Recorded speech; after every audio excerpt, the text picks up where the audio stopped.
में प्रस्तुत है राज्य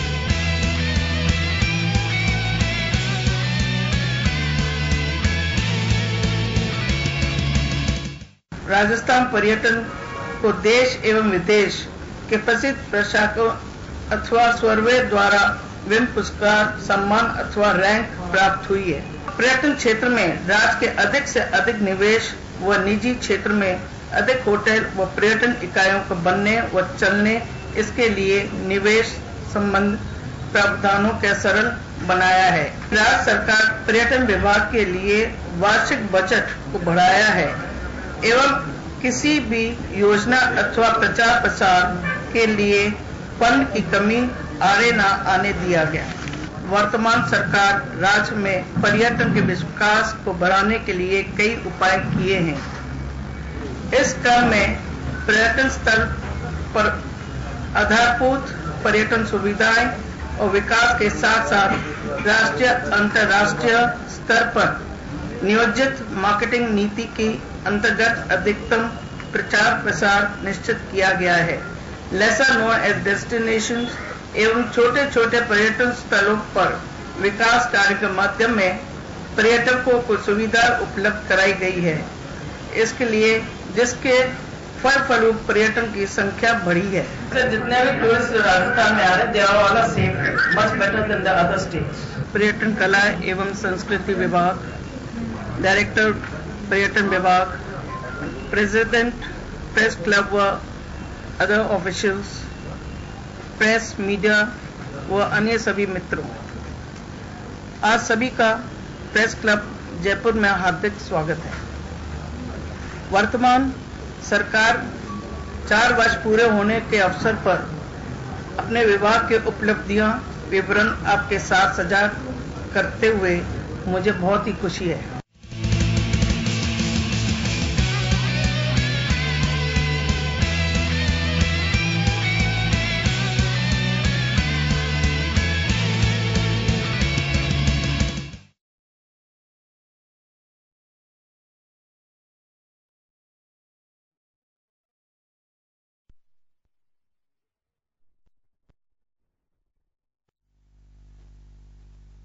और खास खबर में देख रहे हैं सरकार के 4 साल का हमारी जो सीरीज चल रही है उसमें हम चर्चा कर रहे हैं आज पर्यटन कला संस्कृति, और ब्रेक के बाद हम बात करेंगे महिला बाल विकास पर। आपने सुना कृष्णेंद्र कौर जो राजस्थान सरकार की पर्यटन कला संस्कृति राज्य मंत्री हैं, वो अपना दावा कर रही थी। हम स्वराज संकल्प पत्र जो सरकार बीजेपी ने उस वक्त जारी किया था उसमें भी छूने की कोशिश करेंगे, और कुछ हमारे साथ आमजन जिनकी प्रतिक्रियाएं प्रदेश भर से हमने मंगवाई हैं उसमें से कुछ लोग हैं जिनके हम आपको सुनाते हैं कि सरकार के 4 साल को पर्यटन कला संस्कृति की दृष्टि से वो कैसे देखते हैं। जरा सुनिए।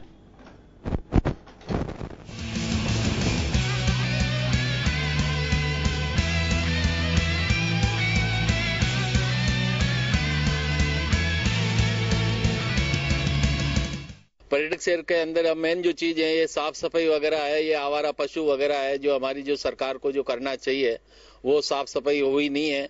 हर जगह पर्यटक जाता है, जहाँ जानवर आ रहा है उससे परेशान होता है।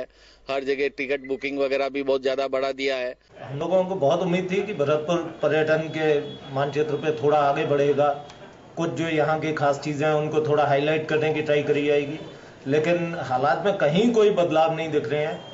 जैसा उस समय था बल्कि उससे भी और कुछ ज्यादा बदतर हालत में है। जो रणथंभौर रोड है वो रणथंभौर रोड पूरी तरह से टूटी फूटी है, और जो पर्यटक हमारे विदेशी पर्यटक आते हैं वो सवाई माधोपुर की बहुत बुरी इमेज लेकर जाते हैं। उस पूरी रणथंभौर तक उस पूरी रोड को बहुत शानदार रोड बनाया जाना चाहिए। राजस्थान टूरिज्म जो पर्यटन विभाग है उसने ऐसा 4 साल में कोई उपलब्धि वाला काम नहीं किया है जिससे कि प्रशंसा की जाए या इसकी सरकार के बारे में बताया जाए। योजना यूं की यूं पड़ी है, ठप पड़ी है। मुझे लगता है ये 4 साल नहीं, इससे पिछले भी आप देखेंगे तो माउंट आबू में टूरिज्म के लिए स्टेट गवर्नमेंट ने कुछ भी नहीं किया है। जो 20 साल पहले था वही आज भी आपको दिख रहा है। इन 4 सालों में भी कुछ भी नहीं किया, जबकि प्रतिवर्ष यहाँ 25 से 30 लाख टूरिस्ट ऑफिशियली आ रहा है। आप देखिए यहाँ के रोड्स की हालत, आप देखिए बहुत बुरे हैं, बहुत खराब हो चुके हैं। पर्यटक हर साल बहुत ज्यादा आते हैं, लेकिन उन्हें काफी परेशानियों का सामना भी करना पड़ता है, रोड के हिसाब से, होटल्स के हिसाब से, और काफी सहूलियतें होती हैं जो उन्हें नहीं मिल पाती यहाँ पे।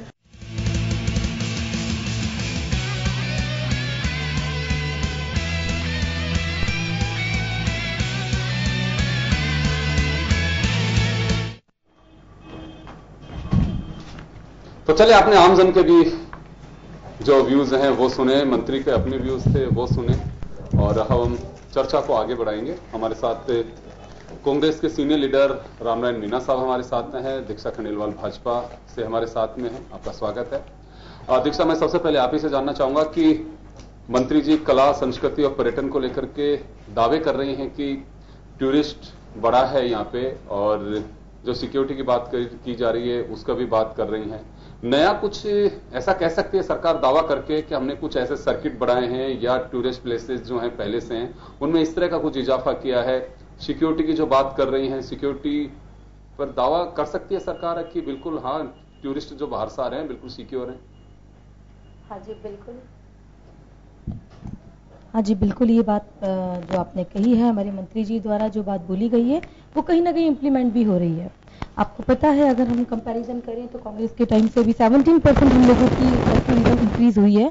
उसके बाद माननीय मुख्यमंत्री वसुंधरा राजे सिंधिया जी जो धार्मिक टूरिज्म प्लेसेस को इंक्रीज करने का काम कर रहे हैं, चाहे आप खोले के हनुमान जी आप देख सकते हैं, सालासर बालाजी और खाटू श्याम जी, जीन माता, शाकंभरी माता, इन सब का हम लोग एक बना रहे हैं। और आपने कहा सर्किट का, तो कृष्णा सर्किट जो बन रहा है गोविंद देव जी से मदन मोहन जी तक का, तो वो कहीं ना कहीं टूरिज्म बढ़ाना और अपनी तरफ आकर्षित करना। राजस्थान का वैसे ही टूरिज्म अपने आप में एक जाना माना एक है कि राजस्थान में टूरिज्म सबसे ज्यादा है।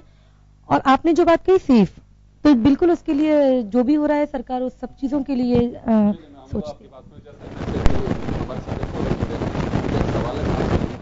जी स्वागत है आपका जन टीवी में। सवाल क्या आपका, बताइए।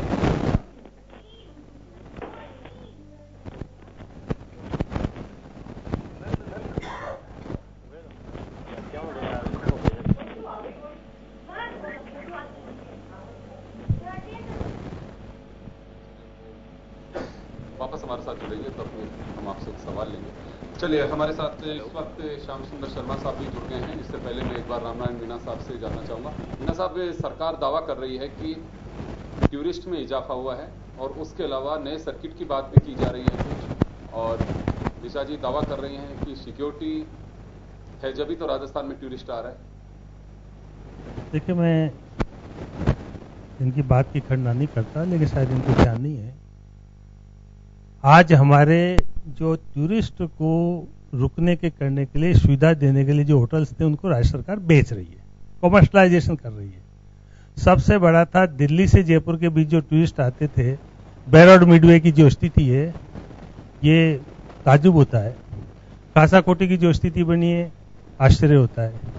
बूंदी में वृंदावती में ही टूरिस्ट रुकना पसंद करता था, क्योंकि वो तालाब जो है वो जयसागर जो तालाब है वहीं से तो प्राकृतिक सौंदर्य ऐसा कहीं भी नहीं है। कोटा संभाग में तो मैंने देखा है, उसको बंद कर दिया गया है। आप इधर चले जाइए, पाली के बीच में जो भी मिडवे थे सब बंद कर दिए गए हैं।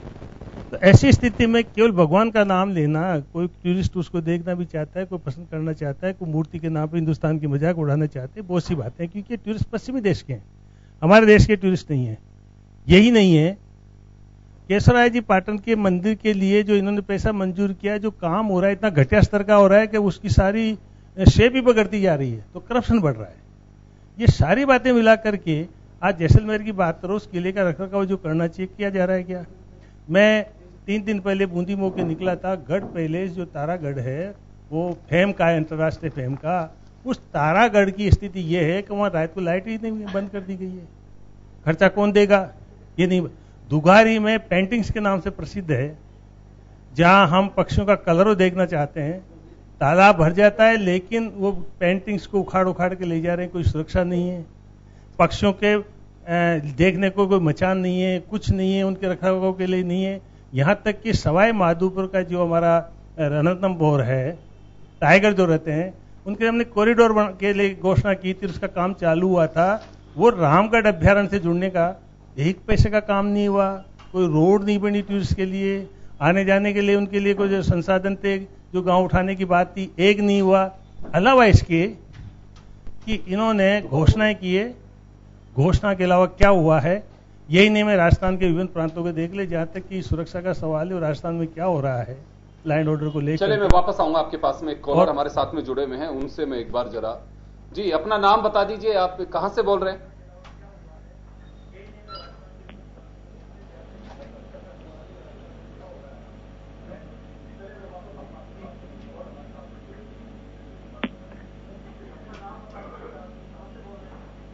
हेलो,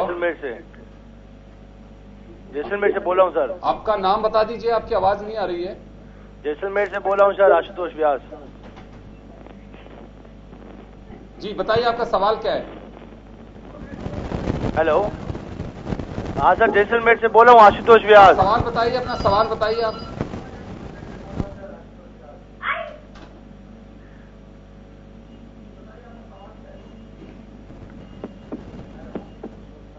हेलो,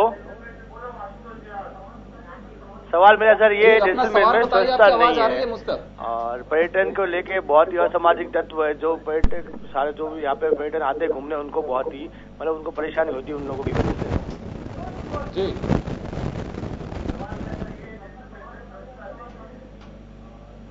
चलिए मैं बीजेपी नेता से पूछूंगा, आपका सवाल जरूर मैं पूछना चाहूंगा। श्याम सुंदर जी हमारे साथ है। मीना साहब मैं आपको रोकना चाहूंगा। श्याम जी, 2 चीजें बड़ी कही थी, मेरी बात पूरी तो हाँ चलिए आप एक बार अपनी बात पूरी कर दीजिए। मैं एक ही बात जानता हूं कि केवल सरकार का नाम लेकर के प्रचारित करने से कुछ नहीं होता है। रणथंभौर जो हमारा ऐतिहासिक है मामला, उस रणथंभौर में कल ही मेरे पास शिकायत आई, वास्तविकता है। टूरिस्ट बुक कराते हैं उसको, जो उनके साधन है, और वहां टेलीफोन के आधार पर प्रायोरिटी को तोड़ते 3-4 दिन तक टूरिस्ट नहीं रहते। रणथंभौर से भी लोग विमुख होते जा रहे हैं। जो स्थितियां बनी हुई है, ये मैं आपको घना अभ्यारण्य के लिए भी बात बता सकता हूँ, सब कुछ क्योंकि लंबा हो जाएगा। कहने का मतलब ये सरकार केवल प्रचार कर रही है, टूरिस्ट को बढ़ावा नहीं दे रही। और टूरिस्ट में आज सुरक्षा की दृष्टि से भी जो हमारे बाहर के टूरिस्ट आते हैं, कितनी घटनाएं हो चुकी है, एक को मैं विस्तार से बता सकता हूँ। तो ऐसी स्थितियों में मेरा जहाँ तक ख्याल है, सरकार को इस बात का ज्ञान ही नहीं है, क्योंकि सरकार तो कितने घंटे कहाँ रहती है किसी को पता नहीं है। लेकिन टूरिस्ट को तो कम से कम बढ़ावा मिले। टूरिज्म मिनिस्टर पता नहीं अननोन आदमी की गाइडेंस पे कभी बरसात में खोलते हैं, कभी उसको चालू करते हैं, कभी निभाते हैं। तो मतलब जो गाइडलाइंस है, जो इनके विश्व टूरिज्म की दृष्टि से होना चाहिए, उसके बारे में कुछ सोचा नहीं जा रहा है। इसलिए मेरे राय है आपके माध्यम से कि सरकार को इन सारी बातों का ध्यान रख करके राजस्थान का जो टूरिज्म है उसके बारे में ईमानदारी से सोचे दोबारा से, ताकि हमारा टूरिज्म को बढ़ावा मिले। चलिए, श्याम शर्मा साहब हमारे साथ हैं इस वक्त। मैं श्याम जी एक बात जानना चाहूंगा कि जब मैनिफेस्टो की जगह स्वराज संकल्प पत्र जारी किया गया था, तो करीब 2.5 दर्जन घोषणाएं की गई थी, खासकर टूरिस्ट को लेकर के, टूरिज्म को लेकर के। क्योंकि देखिए, किसी भी बहुत सारे ऐसे कंट्री हैं जिन्होंने टूरिज्म को संभाला, उनकी जीडीपी में इजाफा तो की तो बात ही छोड़िए, जीडीपी तो निश्चित रूप से स्टैंड कर ही रही है, साथ ही एक बड़े उद्योग का रूप भी ले रही है। बहुत सारे लोगों की तो रोजी रोटी इसी, कई कंट्री ऐसे हैं जिनकी पूरी आजीविका जो है वो टिकी इसी पे है। हमारे यहाँ पे अनाउंसमेंट हुआ था कि टेम्पल टाउन सर्किट हम डेवलप करेंगे। दूसरा, हेरिटेज को लेकर के होटल्स का जिक्र किया गया है। दूसरा तीसरा बिंदु है, हमें 2, ऐसे तो 29 बिंदु हैं, इन 2 का जिक्र करें तो कहां पाते हैं हम राजस्थान को? देखिए, योगेंद्र जी प्रधानमंत्री जब आए थे उदयपुर, उन्होंने बहुत सारी चीजें टूरिज्म को लेकर के राजस्थान सरकार को कहा था कि आप जिस स्तर से टूरिज्म को डेवलप किया जाना चाहिए था, नहीं किया। इससे संकेत मिलता है कि जो आप कुछ कर रहे हो वो आपको केंद्र का जो प्राइम मिनिस्टर ही आपको वो नहीं कर हाँ भर रहा है, कि वो कह रहे हैं कि आपको जिस प्रकार से विकास करना चाहिए, जिस प्रकार संसाधन टूरिज्म विभाग को देने चाहिए, वो नहीं दे पा रहा। अब हमारे हेरिटेज की बात हो रही है बार बार। हम अपना हेरिटेज जो है खासा कोठी और आपका आनंद भवन को पीपीपी मोड पर देना चाहते हैं 30 साल के लिए। अब क्यों देना चाहते हैं वो तो पता नहीं कारण क्या होगा, लेकिन केंद्र सरकार से हम ले रहे हैं। 2 होटल हमने लिए हैं, अशोका होटल लिया है, एक उदयपुर में लिया है। उनसे हम हेरिटेज को लेकर लेना चाह रहे हैं। अपना जो हेरिटेज है पुराना जिसको के अंदर की हम बहुत अच्छी तरह से कमा सकते हैं। 13-13 बीघा जमीन जहां हमारे शहर के हार्ट में पड़ी हो, और हम उसको 30 साल पहले तो कह रहे हैं कि हम 90 साल की लीज पे देने की बात हो रही थी। जब दिक्कत हुई, विधानसभा में मामला उठा, तो कहा 30 साल की लीज पे देना चाह रहे हैं। किसको देना चाह रहे हैं अभी तक स्पष्ट नहीं हो रहा। और एनसी गोयल ने, तो आप भी मौजूद होंगे प्रेस क्लब में, जब 4 साल की उपलब्धियों पे बात हो रही थी तो कह रहे थे कि जो हमको फायदे का सौदा होगा वो करेंगे, हम जनहित वाला मामला नहीं करेंगे। सरकार पर्यटकों के हित के बजाय केवल लाभ कमाने की दृष्टि से जिस प्रकार का व्यापार करना चाहती है पीपीपी मोड पर, उससे टूरिज्म डेवलप होने वाला इतना नहीं है। बार बार वो कह रहे थे कि हमें नुकसान का तो हम चाहेंगे ही नहीं, हमारे खासा कोटी नुकसान दे रही है। या आनंद भवन जो कि सेंट्रली लोकेट उदयपुर है और जो कि पर्यटन आकर के ठहरना चाहता है वहां पर, उसको हम बंद कर देना चाहते हैं। पहले तो क्या कि हमारा जो पर्यटन विभाग का ऑफिस था पूरा का पूरा खासा कोठी में शिफ्ट कर दिया गया। तो ये सारी की सारी चीजें हमारी जो ऐतिहासिक धरोहर है, जिसको हम कहते थे कि बहुत ही राजा ने अपने रानी के लिए जो महल बनवाया था उसे खासा कोठी कहते हैं, और आनंद भवन, दोनों को हम पीपीपी मोड पर क्यों देना चाहते हैं ये समझ में नहीं आता कुछ भी। हम अपने तरीके से उसको विकसित नहीं करना चाहते। अपने लोगों को तो हम अशोका होटल में जो हमने केंद्र सरकार से वापस लिए ये कह करके कि हम उसको संभालेंगे, अपनी तो देंगे। चलिए, कॉलर हमारे साथ सुरेंद्र सिंह जुड़े हुए हैं। जी सुरेंद्र सिंह जी, स्वागत है आपका। आप मुझे सुन पा रहे होंगे, आप सवाल बताइए अपना।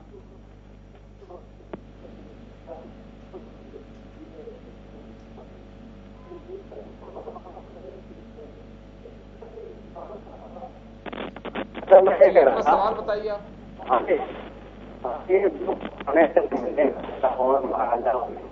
बड़े बड़े देशों में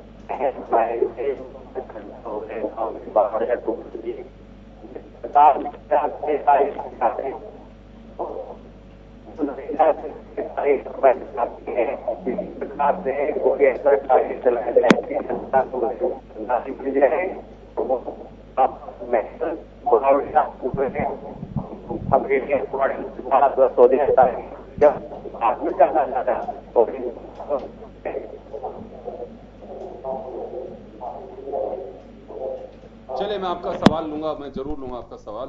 आप सुरक्षा और व्यवस्था से जुड़ा सवाल उठा रहे हैं, मैं जरूर जब दिशा जी के पास में मैं जाऊंगा तो जरूर आपकी बात उन तक पहुंचाऊंगा। शुक्रिया आपका। चलिए श्याम जी, मैंने आपको रोका था बीच में। देखिए योगेंद्र जी, बार बार जो टूरिज्म को विकसित करने की बात सरकार कर तो रही है, लेकिन जिस प्रकार से हमारा टूरिज्म डेवलप होना चाहिए, क्योंकि हमारे विदेशी मेहमान हो गए कम, देसी पर्यटन हमारे यहाँ बढ़ा है। विदेशी पर्यटन क्यों बढ़ा है, क्यों घटा है, उसका कारण आपने देख लिया कि पिछले दिनों जयपुर में जिस प्रकार से एक सांड ने हमारे विदेशी पर्यटक को मौत के घाट उतार दिया गया, उसके पूरे विश्व में हमारी किस प्रकार की व्यवस्था देखने को मिली, और वहां के एम्बेसी ने आकर के जो कुछ कहा, उसके बाद नगर निगम चलता।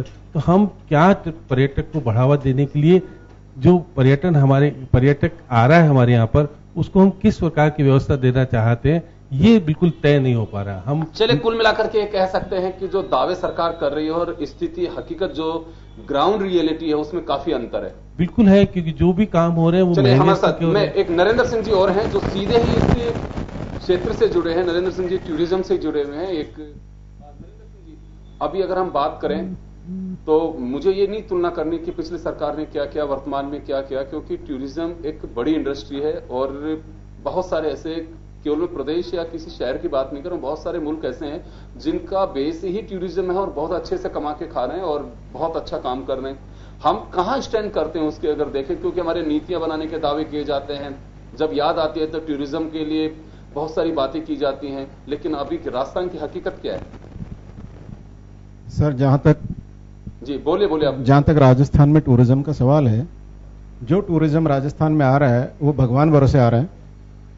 गवर्नमेंट पॉलिसीज के नाम पे अगर हम इसको ये कहें कि कुछ नहीं हो रहा है सिवाय बयानबाजी के, सिवाय भाषण के और बड़े बड़े पैम्पलेट छापने के, ये एक पब्लिसिटी स्टंट है। अगर आप इसको इस चीज से जोड़ें कि पिछले 4 साल में क्या एफर्ट हुए हैं, जितने भी मॉन्यूमेंट्स हैं, मैं आपके माध्यम से ये कहना चाहता हूं कि सबसे पहले हम राजस्थान में ये तय करें कि टूरिज्म चला कौन रहा है, कौन चला रहा है टूरिज्म। मेरे देखने में तो सरकार का कोई योगदान दिख नहीं रहा है। आप उदयपुर जाइए, मॉन्यूमेंट के नाम पे क्या है, सिटी पैलेस उदयपुर। आप जोधपुर जाइए, वहाँ पर टूरिज्म के नाम पे क्या है, मेहरानगढ़ फोर्ट है, जसवंत थड़ा है, उमैद मोहन पैलेस है, सारे प्राइवेट मॉन्यूमेंट्स हैं, ट्रस्ट मॉन्यूमेंट्स हैं। अब आप जैसलमेर चले जाइए, फोर्ट में कहाँ है, वहाँ पे भी प्राइवेट मॉन्यूमेंट है। बीकानेर में जूनागढ़ के अलावा क्या, मेरे को बता दीजिए आप। उसके अलावा चलो आप जयपुर में आ जाते हैं हम, जिसको हम गोल्डन ट्रायंगल कहते हैं, दिल्ली, जयपुर, आगरा। क्योंकि जो टूरिस्ट पहली बार आता है हिंदुस्तान में, उसका एक सपना रहता है कि साहब मैं गोल्डन ट्रायंगल देखूं। तो आगरा और दिल्ली देखता तो जयपुर आता ही आता है, इसलिए हमारे जयपुर का फुटफॉल ज्यादा है।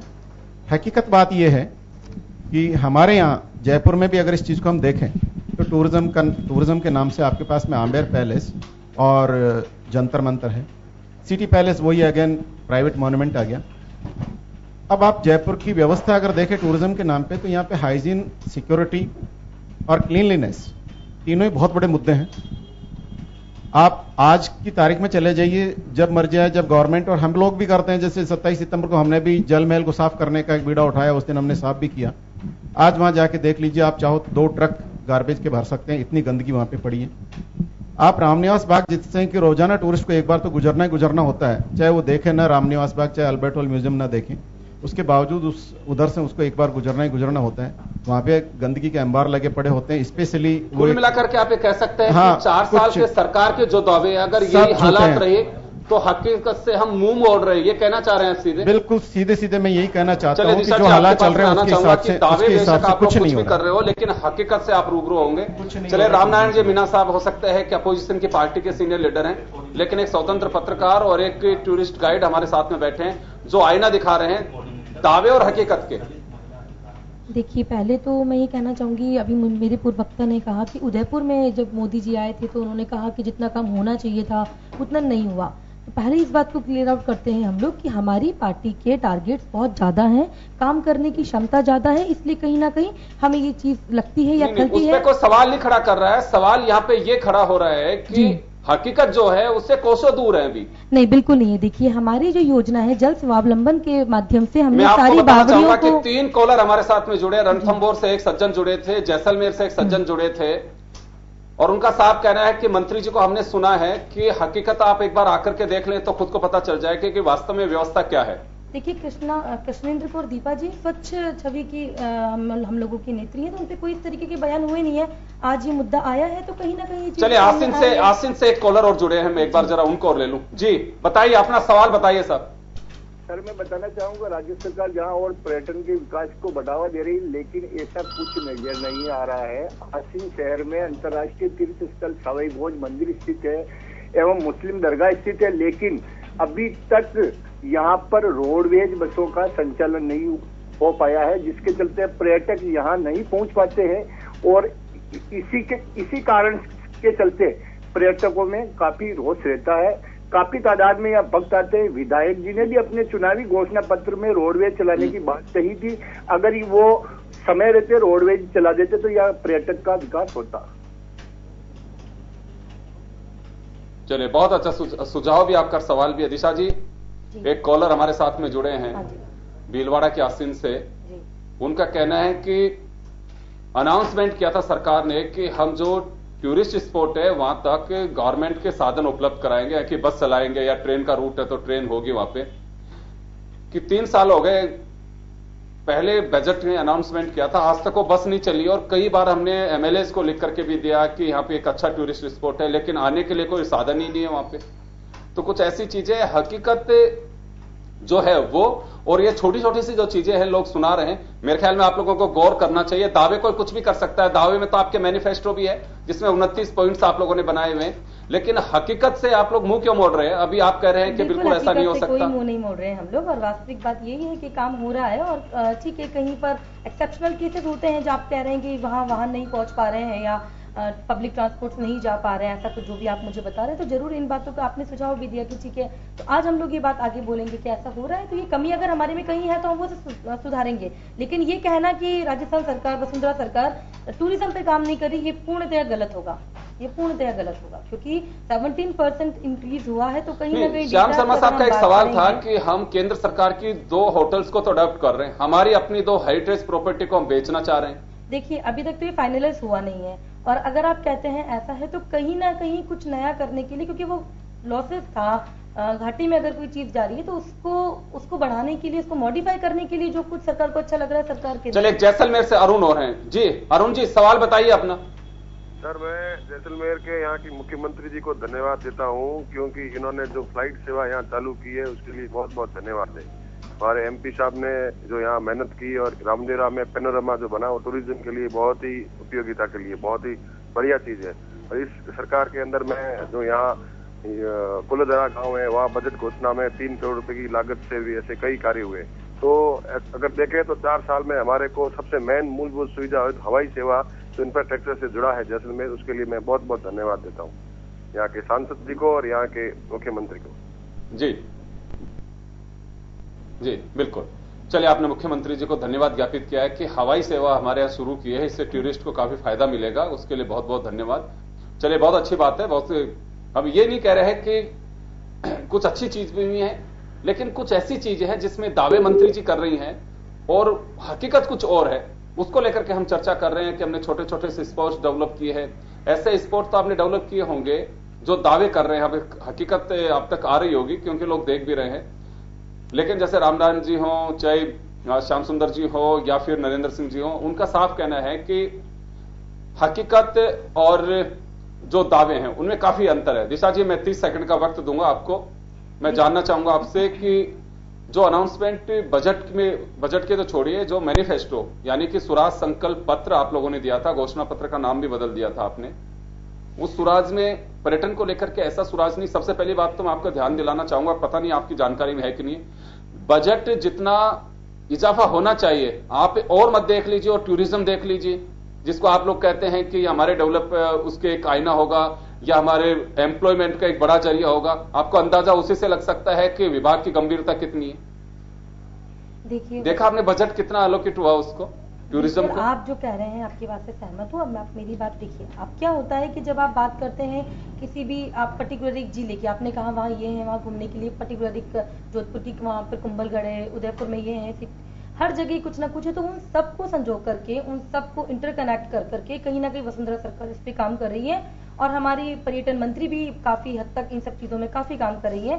द्रव्यवती नदी को पुनर्जीवित किया गया, करने का पूरा काम चल रहा है। तो समय लगता है हर एक नई चीज बनने में, और टूरिज्म को राजस्थान सरकार, वसुंधरा सरकार बहुत सीरियसली ले रही है। आप कह रहे हैं बजट की बात, तो हम लोगों की कांग्रेस की तरह बड़े बजट देने की आदत नहीं है। जितना काम हो रहा है अच्छा हो रहा है, सरल हो रहा है, और मुझे पूर्ण विश्वास है कि आमजन को ये चीज पता है। आप कहेंगे अभी आप ही थोड़ी देर पहले आपने कहा कि यहाँ ये कमी है, तो कहीं से ये खबर भी तो आपको आ रही है कि यहाँ पर अच्छा हुआ, तो उन लोगों ने वसुंधरा सरकार को धन्यवाद दिया। तो कहीं ना कहीं कोटा में हवाई सेवाएं शुरू हो गई है, किशनगढ़, तो हर जगह कहीं ना कहीं टूरिज्म बढ़ रहा है। तो मुझे तो कहीं से घटता हुआ नजर आ नहीं रहा है। कोटा में सेवा कब शुरू हुई, किस तारीख को शुरू हुई? असत्य तथ्य मत बोलिए, मैं कोटा ही रहता हूँ। कोटा में हवाई सेवा शुरू नहीं हुई? कब हुई? कोटा से जयपुर की। चलिए कोटा से आप लोगों को सुन के कोटा से भागीरथ जी हो रहे हैं कोटा में। अरे आपको पता ही नहीं। जी भागीरथ जी बताइए, कोटा की चर्चा चल रही है, आप कोटा से सवाल भी कर सकते हैं, बताइए। पर्यटन के क्षेत्र में बहुत बड़ी बड़ी उपलब्धियां बता रहे हैं साहब। मेरे को बड़ा आश्चर्य होता है कि हेलो,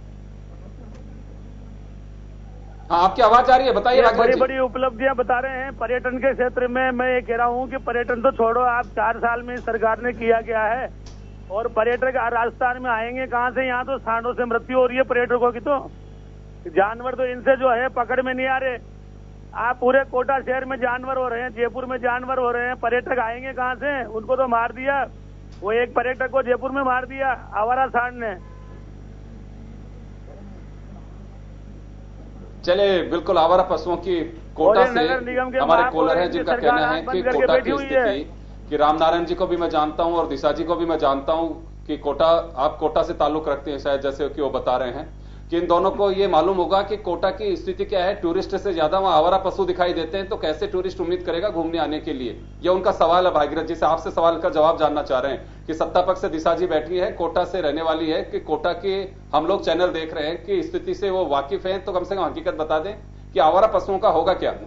आवारा पशुओं से नहीं, वो दिशा जी से सवाल करना चाह रहे रामनारायण जी, मैं आपके पास आऊंगा। और कोटा का एयरपोर्ट जो बनना चाहिए था उसको सरकार ने रोका है, वसुंधरा जी ने रोका है। जो भी जानवर घूमते हैं आप एयरपोर्ट क्यों नहीं बनने दे रहे हो? नगर निगम में अगर आप कंप्लेंट करते हैं तो हैंड टू हैंड उनका निवारण होता है, वो दिखती नहीं है। और मैंने जितना देखा है पिछले 5 सालों में, तो जितना मुझे आज देखने को मिल रहा है, कंपैरिजन अगर करूं तो कहीं ना कहीं मुझे तो वो चीज कम नजर आती है। दिशा जी, मैं माफी चाहूंगा कि नहीं दिशा जी वहाँ हमारा पशु को दिखाने की जरूरत है, लेकिन मुझे यहाँ रोकना पड़ेगा, टूरिज्म को यहाँ रोकना पड़ेगा क्योंकि हमारे पास समय का अभाव है। हम ब्रेक के बाद लौटेंगे और ब्रेक के बाद बात करेंगे महिला बाल विकास, जो कि महत्वपूर्ण विषय है और इन दिनों काफी ज्वलंत भी है राजस्थान के लिए। छोटे से ब्रेक के लिए रुकेंगे। वाहन का सवाल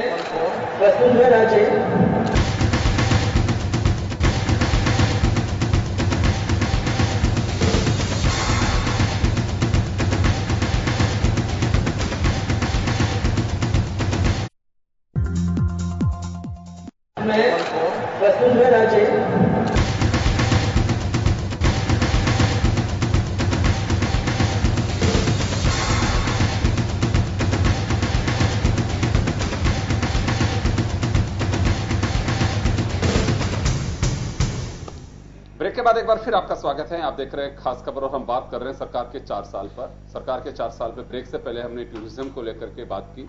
बहुत सारे मुद्दे हो सकते हैं जिन पर चर्चा की जा सकती है। पूरे दिन भर भी अगर टूरिज्म पे हम डिबेट करें तो समय कम है, लेकिन समय सीमा का ध्यान रखते हुए मुख्य जो चीजें हैं, हम हमारे साथ जो गेस्ट बैठे हैं उनके विचार जानना चाहते हैं। कुछ कॉलर हमारे को सुन रहे हैं, हमारे जो व्यूअर है वो अपनी बात कह रहे हैं, सवाल पूछना चाह रहे हैं। अब हम बात करेंगे महिला बाल विकास को लेकर के। महिला बाल विकास काफी महत्वपूर्ण है और मैं तो कहना चाहूंगा कि महिला और बच्चे जिनका जिक्र हर सरकार करती है, मैनिफेस्टो में जिसे मेंशन भी करती है, क्या स्थिति है राजस्थान की? अनीता बघेल राजस्थान की राज्य मंत्री है महिला बाल विकास की, वो क्या दावा कर रही हैं वो सुनिए और उसके बाद हम सुनाएंगे आपको कि आम जन की क्या प्रतिक्रिया है उनके इस दावे पर। और फिर हमारे पैनलिस्ट के पास में लौटेंगे। हमारे साथ सुमन देवतिया जी भी, जो सोशल एक्टिविस्ट है, दलित अधिकारों के लिए काफी काम कर रही हैं, वो हमारे साथ में जुड़ी हुई हैं। आपका स्वागत है सुमन जी।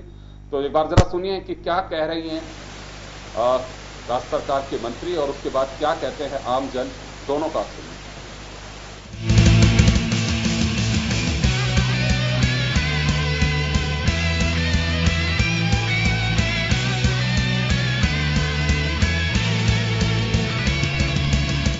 राजस्थान सरकार ने पिछले 4 सालों में महिलाओं को डिजिटल सहेली और RSCIT का बेसिक, डिजिटल इंडिया तब बनेगा जब महिलाएं भी डिजिटल होंगी, और डिजिटल तब होंगी जब उनको भी कंप्यूटर का बेसिक नॉलेज होगी, कंप्यूटर का बेसिक ज्ञान होगा। से हम पिछले 4 सालों में एवरेज 40,000 महिलाओं को कंप्यूटर कोर्स कराते हैं। प्रत्येक पंचायत समिति में ऐसी ग्रामीण महिलाओं के लिए कुछ भवन ऐसे होने चाहिए जहां वो अपने सामान को जाकर के रख सके और पंचायत समिति के लोग आकर के उसको देखें, और जिसको खरीदने की इच्छा हो, जिसको लगता है कि मेरी आवश्यकता की चीजें वो खरीद के ले जाए। ऐसे 100 धनलक्ष्मी केंद्र पूरे राजस्थान भर में 100 पंचायत समितियों में हमने स्वीकृत किए हैं। तो हमारी सरकार ने सभी कोर्ट केसों का निस्तारण करके हमने प्रमोशंस किए हैं और प्रमोशंस करके ACDPO और CDPO के पदों पर भर्ती की है। आज की तारीख में हमारा DD का जो पद है वो एक पद को छोड़ करके सारे पद हमारे भरे हुए हैं, कोई पद हमारा खाली नहीं है। माननीय प्रधानमंत्री जी की मातृवंदन योजना थी, उस मातृवंदन योजना को हम इसी सत्र से शुरू करने वाले हैं और इस मातृवंदन योजना में 3 किश्तों के रूप में 5,000 रुपए की जो उसको सहायता राशि है वो इस मातृवंदन योजना के तहत उसको देने का काम होगा। पूरे राज्य में राष्ट्रीय पोषण मिशन ये हम इसी साल से शुरू करने वाले हैं। सामूहिक विवाह अनुदान योजना ये हमारा विभाग संचालित कर रहा है। पिछले रिकॉर्ड से लेकर के अब तक हमने 27 करोड़ 32 लाख रुपए इस पर खर्च किए हैं। इन 4 सालों में 14,000 आंगनवाड़ियों कार्यकर्ताओं के नए सिलेक्शन किए हैं। उन 14,000 आंगनवाड़ी की कार्यकर्ताओं में जो सिलेक्शन होकर के आएगा, आप आश्चर्य करेंगे, MA पास लड़कियां, BEd लड़कियां, MA और BEd पास लड़कियां उसमें हमारे पास एज ए कार्यकर्ता के रूप में आई हैं। जिस हिसाब से 4 साल गुजर गए हैं उस हिसाब से तो कंडीशन हमारी कुछ भी चेंज नहीं हुई है। हमें जैसी उम्मीद थी कि सब कुछ चेंज होगा, कुछ नया तो होगा एटलीस्ट, लेकिन मुद्दा वहीं पे का वहीं अटका हुआ है।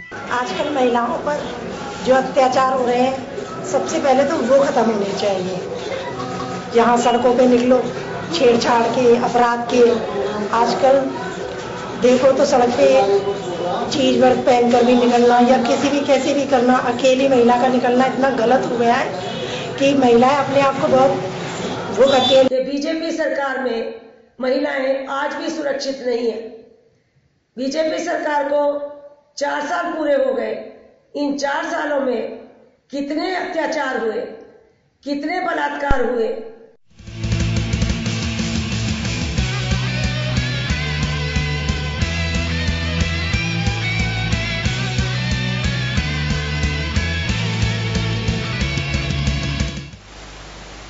चलिए, आपने सुना जो कुछ महिलाएं भी हमारे साथ में जुड़ी हैं। मंत्री जी का अपना दावा है, महिलाओं का कहना है, लेकिन कुछ यहाँ पे 2 चीजें मैं देख रहा हूँ कि मुख्यमंत्री महिला हैं, राजस्थान सरकार है, ऐसे महिलाओं की एक अपेक्षा भी बढ़ जाती है कि हमारे लिए कुछ ज्यादा बेहतर हो सके। रामनाथ जी, मैं आपके पास में आना चाहूंगा सबसे पहले कि महिला और बाल विकास दोनों साथ में जुड़े हुए हैं। क्या माने, अब एक पहला रिएक्शन चाहूंगा। 7 साल पे सरकार का दावा है कि बहुत बेहतर काम हुए हैं, महिलाओं की स्थिति सुधरी है, अपराधों में कमी आई है, बच्चों की जो मातृ शिशु मृत्यु दर है उसमें कमी आई है। देखिए, आप भी जानते हो सरकार का काम करने का विधानसभा में असत्य कथन का आधार पे स्टेटमेंट मंत्री जी असत्य करिए। बूंदी में आज भी पद खाली है, राजस्थान में बहुत से स्टेट डिस्ट्रिक्ट में पद खाली है, गाँव में पद खाली है। वो कह रही है MA पास बच्चे आने का मतलब छोटी पोस्ट के लिए, इसका मतलब बेरोजगारी बढ़ गई, डिक्रीज हो रहा है आपका रोजगार। गाँव में एक तो नहीं है कि शादी ब्याह में आप करिए, नौजवान बच्चे आपको मिलेंगे जिनके पास कोई रोजगार नहीं, बच्चों की बात नहीं कर रहे हैं। तो स्थितियाँ बड़ी विकट है। और अब आप ये तो है, बिल्कुल सही कहा है बहनों ने जो आपके आपने जो रिव्यू दिया है, इतना स्थिति है कि झालावाड़ में एक बच्ची के साथ रेप हुआ, वहीं की जो रोटी बनाती थी उसके बच्चे ने किया। 7 दिन तक वो माँ बाप गरीब लोग उस बच्चे को लेने घूमे। जब सामाजिक संस्थाएं सामने आई, तब केस रजिस्टर होने के बाद फिर उसको मेडिकल के लिए लिए जाते हैं।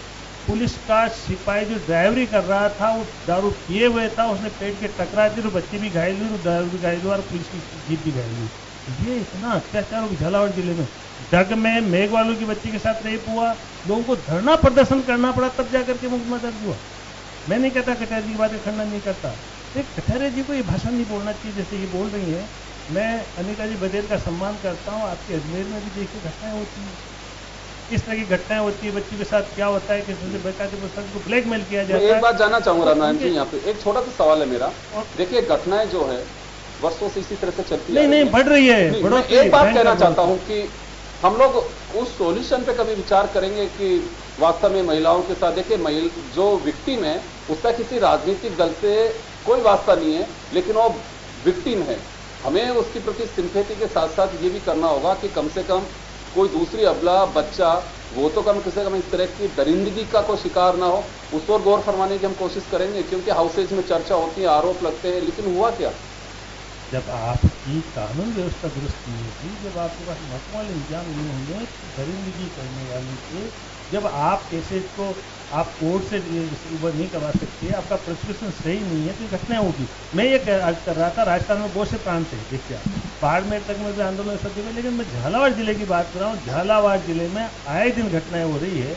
और जहाँ तक चलिए मैं लौटूंगा आपके पास में, आपके पास में के बारे में शॉर्ट करना पड़ेगा क्योंकि समय बहुत कम है और वक्ता ज्यादा है। सुमन जी आपके पास में आना चाहूंगा। मैं जानना चाहूंगा कि सरकार के 4 साल मंत्री जी का दावा है कि स्थितियां बेहतर हुई हैं, मातृ शिशु मृत्यु दर में भी कमी आई है और जो कॉन्फिडेंस लेवल है महिलाओं का वो बढ़ रहा है, एम्प्लॉयमेंट भी बढ़ा है। देखिए, मैं यहाँ पे एक बहुत साफ तरीके से मैंने भी बहुत अच्छे से अभी मंत्री महोदय जी को सुन रही थी। पिछले जो अभी बात कर रहे थे अत्याचारों को लेकर के गृह मंत्री जी अपनी पीठ थपथपा पा रहे थे, उसी तरीके से योजनाओं को लेकर के हमारी मंत्री महोदय है वो अपनी पीठ थपथपा रही है। लेकिन सरकार ने 4 सालों में जिस तरीके से योजनाएं कागजों में तो उन्होंने दिखा रही है, जनता को झूठे लुभावने दे रही है, लेकिन उनको ग्रास रूट पे ले जाकर के कितना इम्प्लीमेंटेशन किया, सवाल वो खड़ा होता है गवर्नमेंट पे। दूसरा, जिस तरीके से जो बजट को इन्होंने योजनाओं के थ्रू जो भी बनाया है, उस बजट को जेंडर बजट किस तरीके से इन्होंने देखा है, उस पे सवाल खड़ा होता है।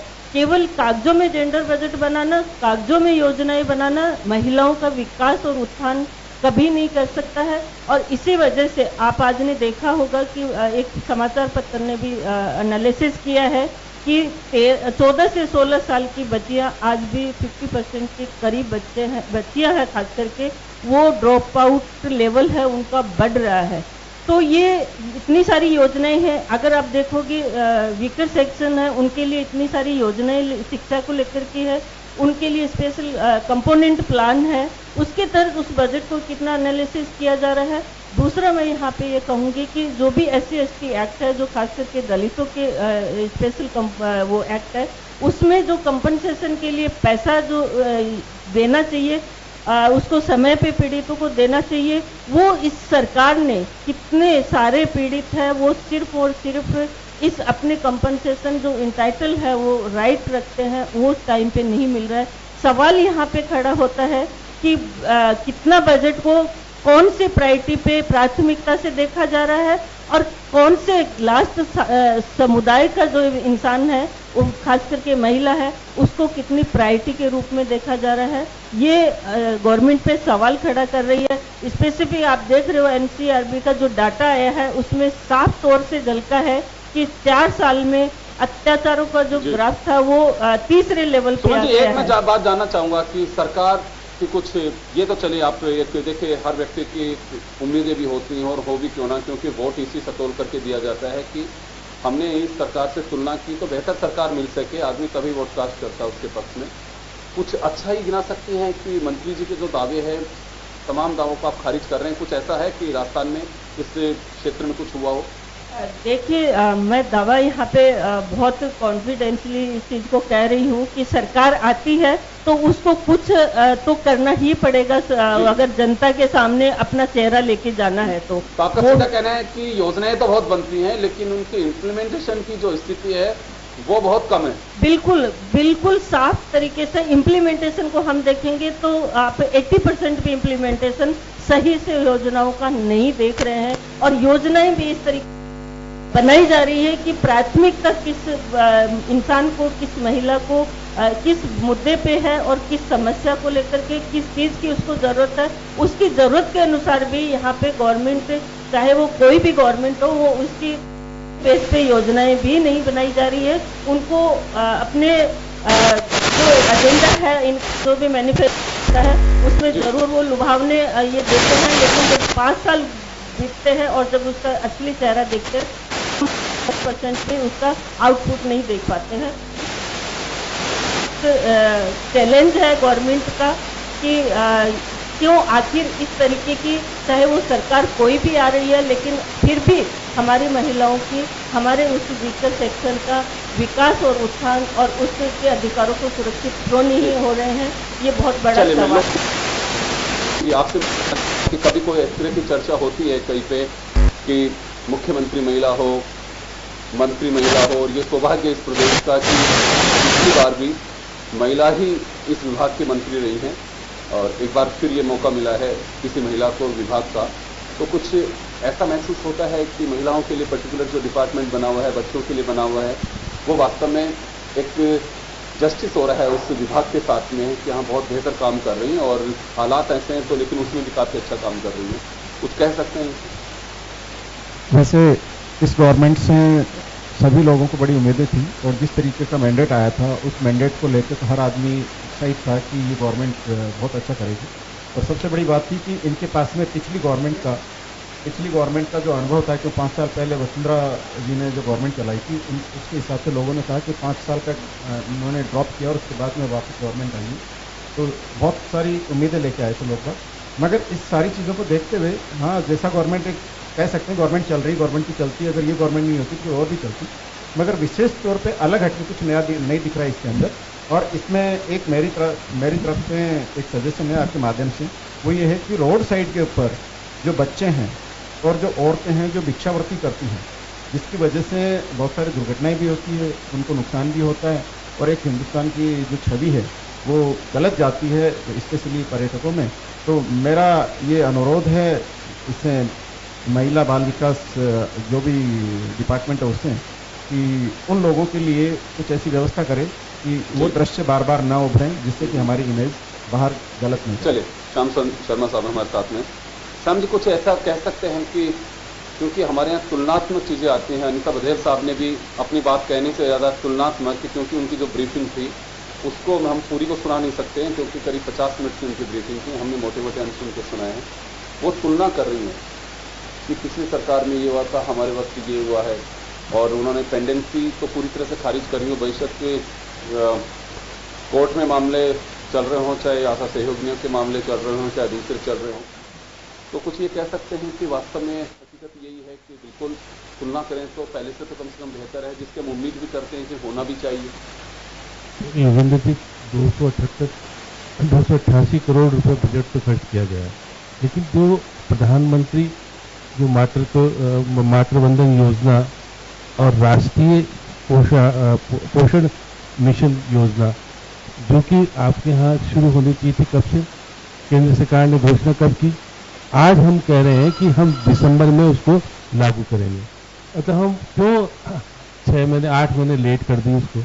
8 महीने बाद अगर हम सोच रहे हैं कि प्रदेश में 2 योजना जो प्रधानमंत्री ने दी, आप सुनिए लेकिन प्रधानमंत्री की योजना को भी महत्व हम लेट दे रहे हैं। आपको मालूम है कि हाईकोर्ट में हमने एक शपथ पत्र देकर के बताया है कि पिछले 1 साल में कितने बच्चों की, नवजात बच्चों की मौत हुई है। अभी कितना गंभीर मामला था, मंत्री जी को कल मैंने पूछा भी था कि यदि आपके प्रदेश में 32,000 नवजात बच्चे मर जाते हैं, उसका कारण यह है कि इलाज सही ढंग से नहीं हो पा रहा। मातृ जननी सुरक्षा योजना जो चल रही है उसका क्या हर्ष है, ये देख लीजिएगा। वो बिल्कुल निश्चित रूप से कुछ योजनाओं के तहत लाभ निश्चित रूप से मिला है प्रदेश में, ये नहीं नकारा जा सकता है कि हमारे यहाँ। लेकिन जो स्थितियां हमें केंद्र सरकार ने, पहले हमको 90% मिलता था, अब 60% कर दिया गया, उससे हमारी स्थिति कमजोर हुई है। हम पूरी तरह से पैसा देने में समर्थ नहीं हो पा रहे हैं। उसी का परिणाम है कि जो योजनाओं को हम कह रहे थे कि हम इतने आंगनवाड़ी केंद्र खोल देंगे, उसकी प्रगति हमने जब देखी तो प्रगति 20% है, उसको हम बना नहीं पाए, कर नहीं पाए। उसका कारण है कि पैसा हम उपलब्ध नहीं करा पा रहे। केंद्र सरकार ये सभी राज्यों की है कि तो बजट एलोकेशन है, वहां से जो हमें शेयर मिलता है बजट का, वो तो घटा है। 10-90 था, उसे कम कर दिया गया। नहीं घटा है, लेकिन जो हमको मिला है उसका उपयोग भी नहीं कर पा रहे, क्योंकि हम अपना हिस्सा राशि पूरी तरीके से दे नहीं पा रहे और लेट तक हम कितना दे, माध्यम से बंटवाया जाएगा। अब देखिए योगेंद्र जी, जो पोषाहार जो बच्चे पसंद करते हैं वो चीज नहीं दी जा रही है। कमीशन का खेल चलता है इसमें। कमीशन का खेल ये है कि एक बड़े पैमाने पर किसी कंपनी को तय कर दिया जाता है कि ये पाउडर या ये चीज अमुक बच्चों को उपलब्ध कराई जाएगी, लेकिन आदिवासी बच्चे उसको पसंद नहीं करते खाना। हम लोकलाइज जाकर के अगर नहीं पसंद करने उनको बच्चों को उस तरह का पोषाहार नहीं देंगे तो उसको हम पैसा खर्च जरूर करेंगे, लेकिन उसका लाभ उन बच्चों को नहीं मिल पाता, तो प्राप्त नहीं कर पाते। तो हमें उसमें परिवर्तन करने की बहुत अधिक डायन का हमने कानून बनाया, कुछ हद तक रुकने की कोशिश, लेकिन उसकी घटनाएं पिछले दिनों सुनने को मिली। आपको कितनी घटनाएं हुई प्रदेश में। अब एक सर्वे हुआ जिसमें महिला अत्याचार के मामले में हम दूसरे नंबर पर हैं। तो ऐसी स्थिति में कंट्रोल करने की बहुत अधिक जरूरत है। मंत्रालय में जिस तरह के पद खाली पड़े हैं उससे कामकाज में बाधा आ रही है, ये कहा जा सकता है। अब मंत्री तो क्योंकि वो कहेंगे कि मेरी उपलब्धि 4 साल में ये रही है, उपलब्धि हो सकती कुछ होगी, लेकिन जिस प्रकार का कामकाज तेज गति से होना चाहिए उस गति में जो महिलाओं और बच्चों का विभाग है उसको एक प्रायोरिटी पर रखना चाहिए, वो हम नहीं कर पा रहे हैं। उस तरह से उस सोच को जो पैसा देना चाहिए प्रायोरिटी से वो सरकार नहीं दे पा रही है, उसका परिणाम पूरे प्रदेश में देखने को मिल रहा है। चाहूंगा दिशा जी से मैं जवाब लेना चाहूंगा क्योंकि समय बहुत कम है।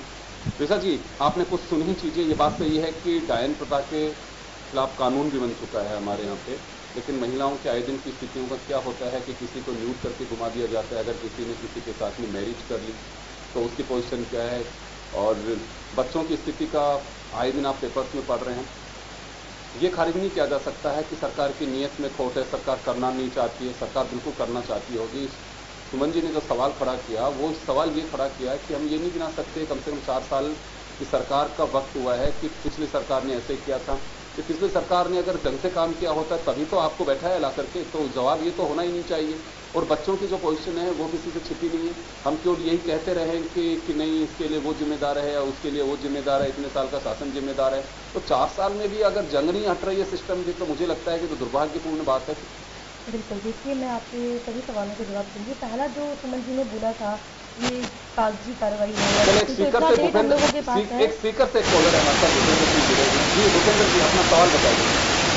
जी मैं ये पूछना चाहता हूँ शर्मा जी, आप बहुत अच्छी डिबेट करते हैं, ज्वलंत मुद्दों को उठाते हैं, मैं रेगुलर व्यूअर हूँ आपका। मैं सिर्फ इतना जानना चाहता हूँ कि जो बड़े बड़े दावे किए जा रहे हैं, राजस्थान एक ऐसा राज्य है, स्टेट है, जहाँ 15 से 17 साल का जो एज ग्रुप है बच्चियों का, वहाँ सिर्फ 72% बच्चियां ही स्कूल जाती है, जबकि गुजरात का रेशो 73 है, उड़ीसा पिछड़ा राज्य कहते हैं 75 है, यूपी में भी 79.4 है ये मामला। MMR जिसको बोलते हैं जो मात्र मृत्यु दर होती है वो 244 है 1 लाख पर हमारे राजस्थान में, यूपी में वो 285 है। हम ये काउंट करते हैं, तुलना करते हैं कि साहब यूपी में ज्यादा है, हमारे यहाँ पर कम है। हम ये क्यों नहीं तुलना करते हैं कि वहां पर जहाँ राज्यों में अच्छा है वैसा ही हम करें। चलिए, बहुत अच्छा सवाल आपका दिशा जी। आप जो जवाब दे रही थी भूपेंद्र सिंह जी हमारे साथ में स्पीकर से कहना है कि हमारे बहुत विषय है, एक गंभीर विषय है, बच्चे स्कूल छोड़ रहे हैं और चिंता की जो बात है कि आई दिन कभी कम करता है पेरेंट्स के बारे में, मुझे लगता है बहुत ही गंभीर विषय है कि बात करें। ये जवाब आपके चाह रहे हैं।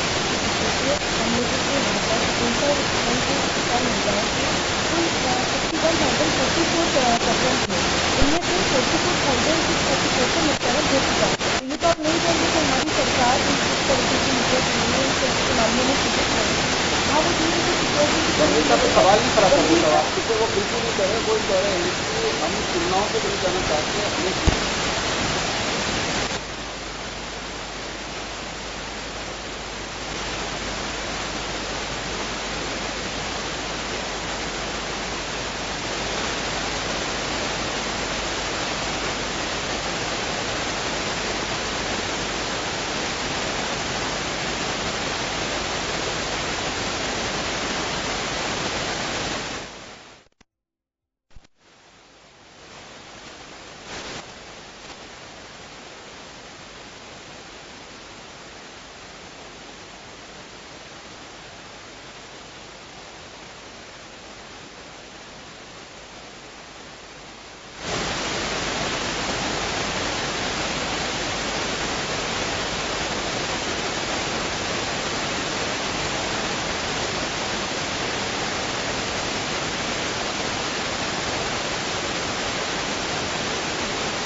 डिक्रीज हुई है। कांग्रेस के टाइम पे 57% था, अभी 40% हो गया, तो यही गलत है, ये भी गलत नहीं है।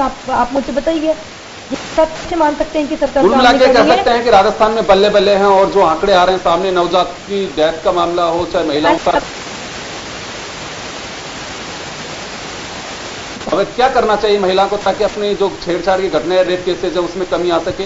8 महीने की बच्ची 2 साल की बच्चे जूडो कराटे सीखेगी। हम लोगों के 15 केंद्र हम लोगों ने सखी नाम से राज्य में 15 केंद्र हमने खोले हुए हैं, जिनमें जाकर वो शिकायत दर्ज करा सकती है और उसके तुरंत आपको त्वरित उसका त्वरित आपको देने के लिए वहाँ से बाधित किया हुआ है हम लोगों ने।